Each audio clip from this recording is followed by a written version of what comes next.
સુરતના સચિન જીઆઈડીસી ખાતે આવેલા એલ્યુમિનિયમ કંપનીમાં રાત્રિના સમયે ત્રીજા માળેથી નીચે પટકાતા એક કામદારનું મોત નીપજ્યું હતું.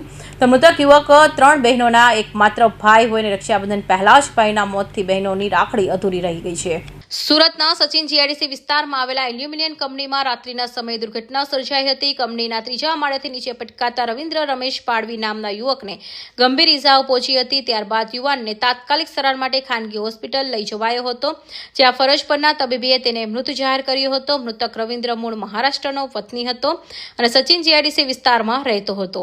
રમેશ પેસરા પાડવી કંપનીમાં ઘટના ઘડી હતી. તો 1 વાગ્યાનો ફોન આવ્યો હતો. 1 વાગ્યાનો ફોન આવ્યો તો કેમ પડી ગયો એમ કીધું.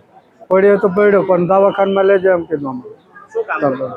કંપનીમાં ફાઈબર કંપનીમાં તમને કેટલા વાગે જાણ કરવામાં? અમને 1:30 વાગ્યા જાણી કર્યો. 1:30 વાગ્યા ફોન કર્યો તો જાણી થઈ ગયો. 2 વાગ્યા અમને નીકળીને આવ્યા.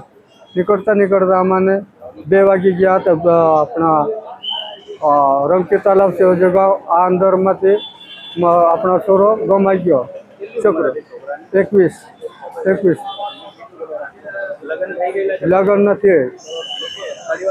પરિવારમાં ખાલી એક જ પરિવારમાં 2 છોકરીનો એ તો લોકોને ઘરે નીકળી જાય. અમે 2 માણસને તો કોઈ પૈવા વાળો કોઈ નથી. અમે રકમ માંગવું પડશે. અમે કેવી રીતે દિવસ કાઢવા? છોકરાનો જિંદગીને નીકળી ગયો તો ગમે તે ગમાઈ ગયો તો ફરી નથી આવતો. અમારો જીવ હતું, એક જ જીવ હતું. એક જ જીવને કરતા મને એટલું જીવ કાઢી લીધું.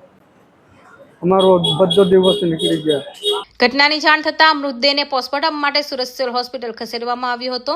સૌથી કરુણ વાત એ છે કે રવિન્દ્ર 3 બહેનોનો એકમાત્ર ભાઈ હતો.